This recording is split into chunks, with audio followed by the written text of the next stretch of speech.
I live in a house of rules. I should explain. I moved here 3 months ago. Flat number 27.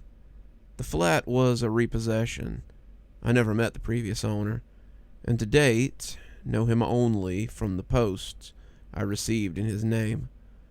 I could make up stories of him vanishing or his screams being heard in the darkness one night, but that would be an exaggerated claim, and this is not a work of fiction, nor is it written to entertain. I had just got a new job, a promotion I'd waited years for. This was meant to be the next step to a greater life, but I needed to move quickly to save on the long drive each day. When I found this place, I was overjoyed. It was well located within my price range, and apart from being extremely run down and dirty, had so much potential. It's a duplex apartment with a guest room and a spare bathroom on the ground floor, and a dressing room with several storage areas on the top floor. The purchase was a complicated one, due in part to poor record keeping and the loss of deeds and plans of the house. What should have taken a month from start to finish took about 4 all told. Because of the length of time, I took several viewings, and each time was amazed by windows and cupboards that I couldn't recall from previous visits. Rooms seemed bigger and lighter, more inviting. Even the estate agent was baffled that her property listing documents were constantly wrong. The neighbors in the block of flats are an odd lot. They don't talk. They keep to routines you can set your watch by. When I first moved in, I tried to invite them to a housewarming, so desperate was I to meet new people. None of them came. They got in at the same time every day, and they never leave their houses. I never hear them moving around at night. One of them, a nervous man from upstairs who constantly fidgets and glances around, apologized afterward. He explained his lack of attendance was simply because he wasn't allowed to. At the time, I presumed he meant by his wife, but now I'm not so certain. And he was the only one I got to know since the move. I did my best to seem friendly, and even felt like I was making headway. Then I made the mistake of asking about the previous tenant, to which he made an awkward and short response before making excuses to leave. I haven't seen or heard from him since. The rules, as I came to understand them, became apparent over time. The first was sleeping only in the bedroom. I slept once in the lounge on purpose, dozing on the sofa, until I woke up to my arms trapped between the sofa and the wall. A wall that was several feet away when I closed my eyes a few hours earlier. I was overcome with a feeling, a very familiar feeling, that I was somewhere I shouldn't be.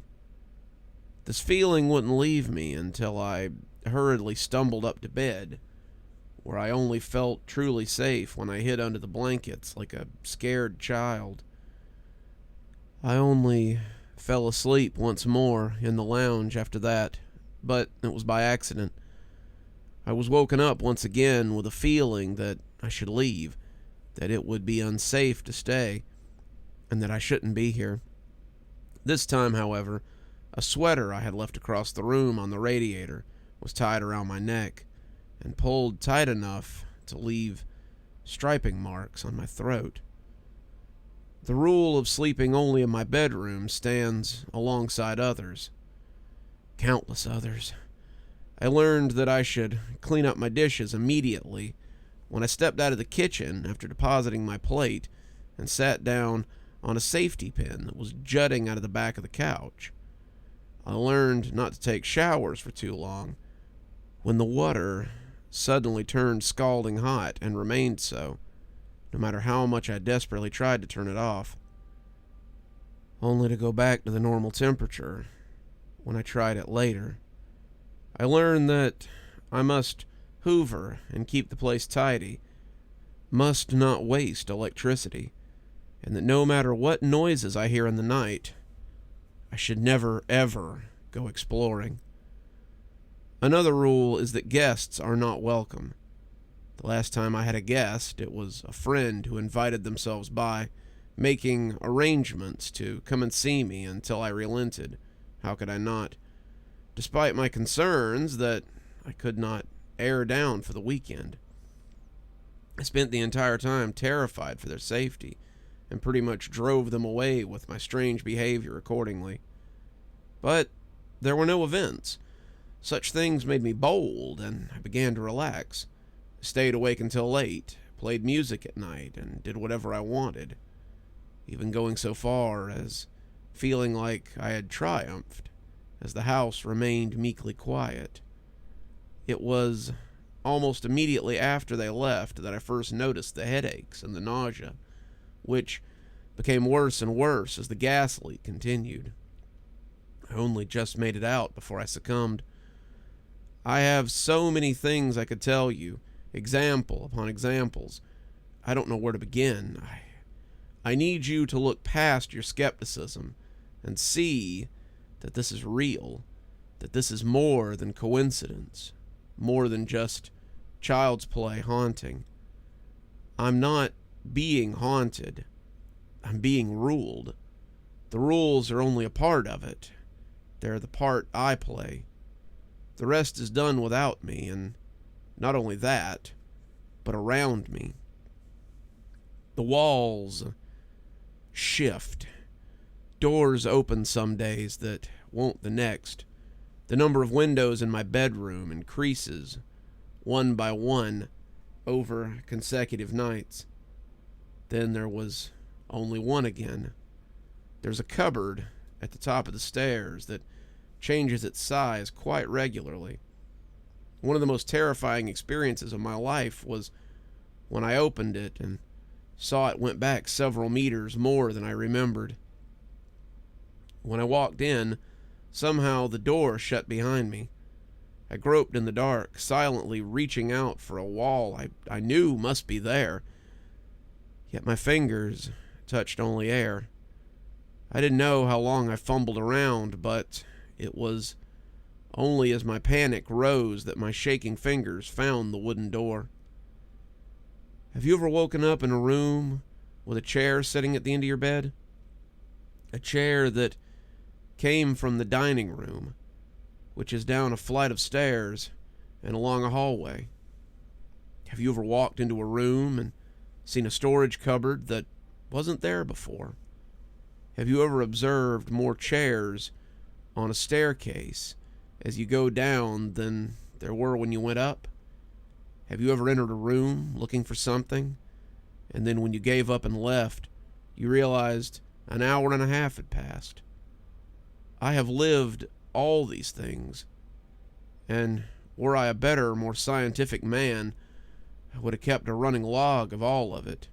I would have found proof I need to show the world that I'm not crazy, that this is real, that it's a nightmare I'm living. 5 hours have passed since I sat down to write this.